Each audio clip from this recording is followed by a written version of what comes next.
કહીશ કે આપણા ઘરમાં કોઈ બી ભાઈ જો દારૂ પીને આવતો હોય ને તો બહાર કાઢો. આપણે પંપાળીશું ને તો સમાજ બગડશે.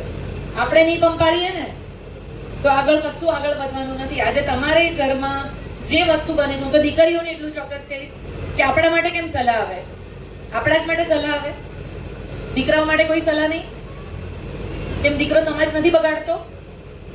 આ દીકરી કયા બીજા સમાજમાં ક્યારે જતી હશે જ્યારે તમારા આપણા સમાજના છોકરાઓમાં એ સક્ષમતા નહીં હોય ત્યારે? હું તો ઊંધું કહું છું. લો, આપણો છોકરો દારૂ પીતો મળે, આપણો છોકરો રખડતો મળે, આપણો છોકરો કામ કરતો ના મળે, ત્યારે દીકરી કોઈ બીજા સમાજના છોકરા જોડે જતી હશે. એવું કેમ આપણે નથી માનતા? એ કેમ અંદરથી નથી આવતું? દરેક વખતે દીકરીઓને સલાહ કેમ? હું બહેન છું એટલે નથી કહેતી, સમાજ બે પૈડા સરખા હોય ને એની સાથે ચાલે છે. એટલે હું બહેનોને ખાસ કહીશ, તમે બહુ મોટી સંખ્યામાં આજે અહીંયા છો, અને બહેનોને ખાસ કહીશ, બહેનો આપણે જો ચલાવ્યું ને તો સમાજ બધું જ ચલાવશે.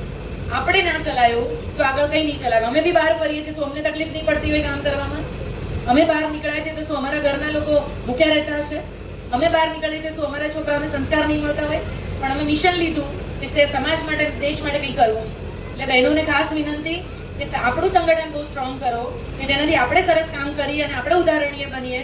આપણને જોઈને ભાઈઓ કામ કરે, એવું કેમ ના કરી શકીએ આપણે? એટલે આજે મને અહીંયા બોલાવી, મને નથી ખબર, કદાચ વધારે બોલાવ્યું હોય તો મને માફ કરજો, પણ હું એટલું કહીશ કે ખમીર જે અંદર આપણું પડેલું છે ને એને જગાડો, ફક્ત સેવા માટે. અને એવી સેવા કરીએ આપણે જેને આપણી જરૂર છે. ગરીબને આપણી જરૂર છે, કોઈ નીચી જ્ઞાતિને આપણી જરૂર છે, કોઈને બી આપણી જરૂર છે. આપણે એના માટે ઉભા રહીએ. એ જ આપણી ઓળખ હોવી જોઈએ. મેં મારી ઓળખ બનાવી છે.